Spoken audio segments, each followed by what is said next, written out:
Hello everyone, আসসালামু আলাইকুম। কি অবস্থা সবার? সবাই কেমন আছেন? আশা করি সবাই অনেক ভালো আছেন। তো আজকে আমি এমন একটা ডিজাইন আর্ট করব, মানে যে ডিজাইনটা আর্ট করার পরে আমার নিজের কাছে একটুও ভালো লাগেনি, একটুও পছন্দ হয়নি ডিজাইনটা। মানে আর্ট করার পরে মনে হচ্ছিল যে আসলে কি আঁকাইলাম, কি একটা ঢ্যাঁড়স মার্কা ডিজাইন আর্ট করছি। তো জানি না আপনাদের কাছে কেমন লাগবে এই ডিজাইনটা।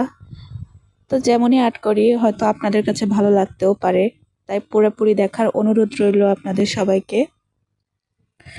এই ডিজাইনটা মানে আর্ট করতে চাইছিলাম এক রকমের, আর হয়ে গেছে অন্য রকম। মানে এক আঁকাইতে গিয়ে আরেকটা আর কি হয়ে গেছে আর্ট করা। আর যেহেতু কাবেরি মেহেদি দিয়েও অনেক সুন্দর হয় ডিজাইন এখন ইদানিং, মানে কাবেরি মেহেদিতে কালারও অনেক সুন্দর হয়।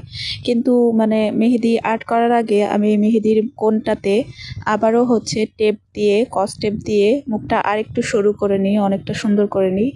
তো কালকে এটা করছিলাম না, মনে হচ্ছিল যে মেহেদিটা তো অনেক ভালোই বের হচ্ছে, অনেকটা ভালো হবে। তো পরবর্তীতে যখন ডিজাইনটা শুরু করছি, তারপরে দেখেন কেমন, মানে সবগুলো একদম সমান সমান বের হয়েছে। যে জায়গাগুলোতে চিকন করতে চাইছি সেই জায়গাগুলোতেও মানে মোটা মোটা হয়েছে। তো এই ডিজাইনটা একদম মানে একদমই সিম্পল করার চেষ্টা করছি।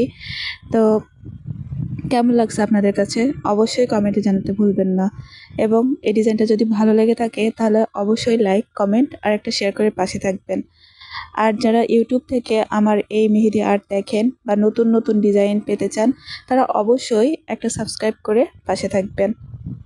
তো এই যে দেখেন ফাইনাল লুক, কি একটা বাজে বিচ্ছিরি একটা ডিজাইন আমি আর্ট করছি। মানে নিজে আর্ট করার পরে নিজের উপরই কনফিডেন্স হারাই ফেলছি যে এত জঘন্য আর্ট করে ফেলছি আমি। তো যাই হোক, কথা বলতে বলতে ডিজাইনের শেষ পর্যায়ে চলে আসছি।